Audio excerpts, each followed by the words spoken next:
সাভারের মজিদপুরে এক মেয়ে নিজ বাবাকে ছুরিকাঘাতে হত্যার পর পুলিশকে খবর দিয়েছে।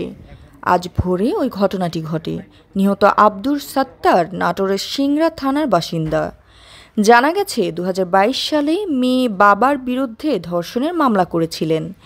দীর্ঘ কারাভোগের পর তারা আবার একসঙ্গে থাকতে শুরু করেন। তবে মনোমালিন্য বাড়ায় মেয়ে বাবার খাবারে ঘুমের ওষুধ মিশিয়ে তাকে ঘুম পাড়িয়ে ছুরিকাঘাত করেন।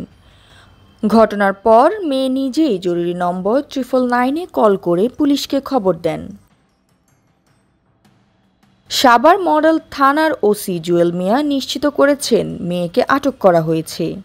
গত রাতে রাত আনুমানিক 4টার দিকে 999-এ একটা কল আসে আমাদের ডিউটি নাম্বারে। পরবর্তীতে আমাদের কিলোবারে ডিউটিতে ছিল আমাদের এসআই ইমরান।